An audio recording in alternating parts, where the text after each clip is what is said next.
Welcome back to another episode of The Muscle Mage.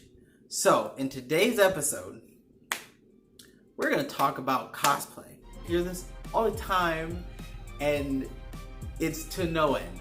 But I will admit, I was also one of you. For those of you that don't know, cosplay is not, I'm going to put this in all capitals, is not Japanese, okay? Cosplaying is not about dressing up as an anime character, and it's not about culture shaming, it's not about stealing from Japanese people, like it's not. Cosplaying started in America, 1939, same year as Wizard of Oz. I love Wizard of Oz. Anyway, it blew up from there through the science fiction narrative. Their love of science fiction started going to conventions, and they started meeting up and dressing up as their favorite characters.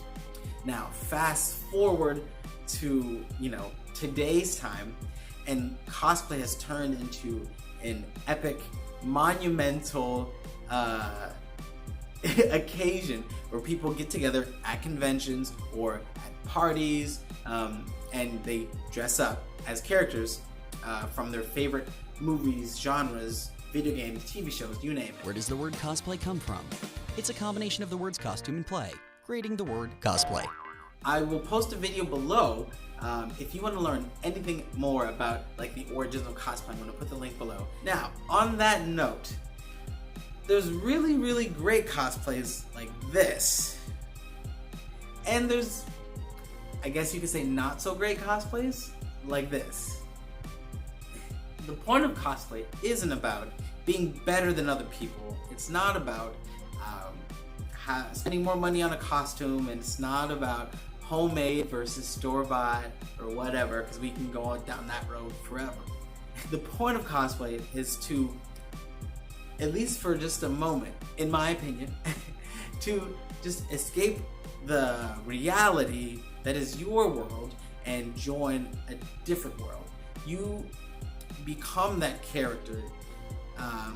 You tend to take on their mannerisms or act a way similar to them, and you really get to just have fun and play as a character. You get to just enjoy the company of like-minded people who enjoy same movies, TV shows, video games that you like, and even discover new things. There's people who cosplay as anime characters, and there's people who cosplay. I remember seeing a guy cosplay as Jack Bauer from 24. I always love that, and I always remember that whenever someone says, "Oh, they're just a bunch of anime characters." What? No. You can cosplay as any person. I'm cosplaying right now. Okay. You can make up your own character. I have friends who've created characters in Dungeons & Dragons, and then they've cosplayed as that character, and it all started from a sketch.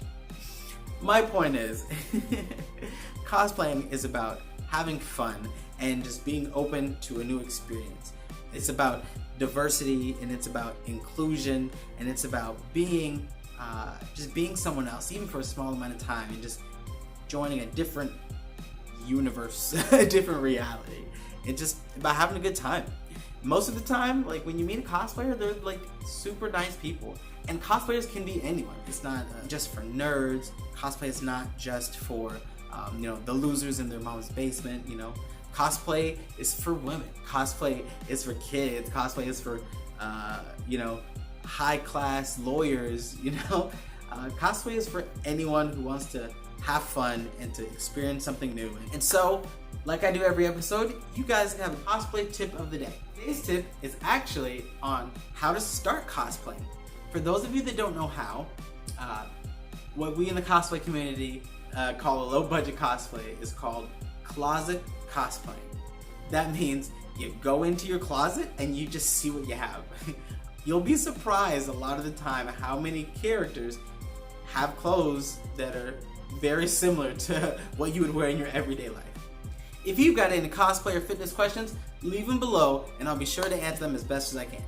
And I'll see you in the next video to give you some tips that work like magic.